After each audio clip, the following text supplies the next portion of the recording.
Cecil Rhodes was a British businessman and politician in South Africa, who served as Prime Minister of the Cape Colonies from 1890 to 1896. When he first came to Africa, Rhodes lived on Moneyland by his aunt Sophia.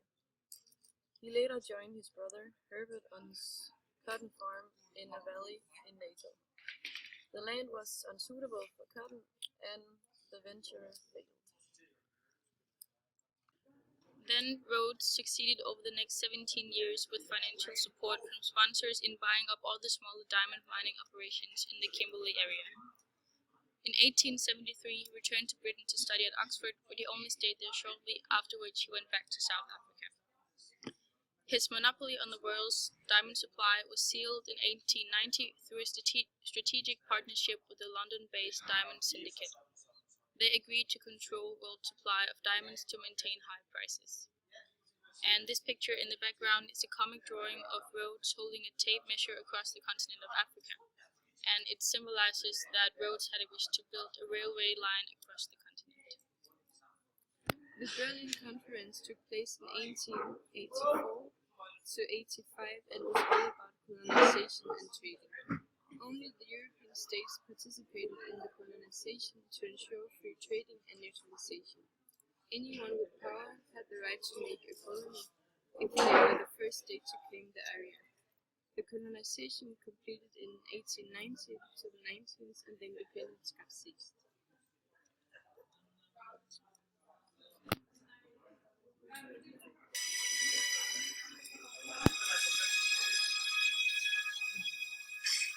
On the question of missing telegrams. I must caution you, sir. Very well. Telegrams that are alleged to have been withheld from this inquiry. Mr. Labouchere, the business of this inquiry is to assess the evidence, not to indulge in gossip. I will have all references to missing telegrams, alleged or otherwise, struck from the record. Mr. Rhodes, if you would kindly proceed with your statement. Sure. Acting within my rights, I placed on territory, under the administration of my company, a body of troops under Dr. Jamison, prepared to act in the Transvaal in case of eventuality. Acting within my rights? What do you mean by that? Means I had the right to put him there. As Prime Minister of the Cape, If you like. I give you the right, did it? Mr. Labouchere, I fail to see the point. Presumably, the Prime Minister of the Cape stands in confidential relations with the Governor of the Cape, who in his turn enjoys confidential relations with the Colonial Office, who appointed him. No. What, are you suggesting that Sir Hercules Robinson was not appointed by the Colonial Office? Of course not. I meant that I did not confide in Sir Hercules. So you were not acting within your rights as Prime Minister when you placed those troops on the Bechuanaland border. My company had bought the territory. See, you exercising your right as Chairman of the Chartered Company It is exactly. must obtain the consent of his directors. No. What?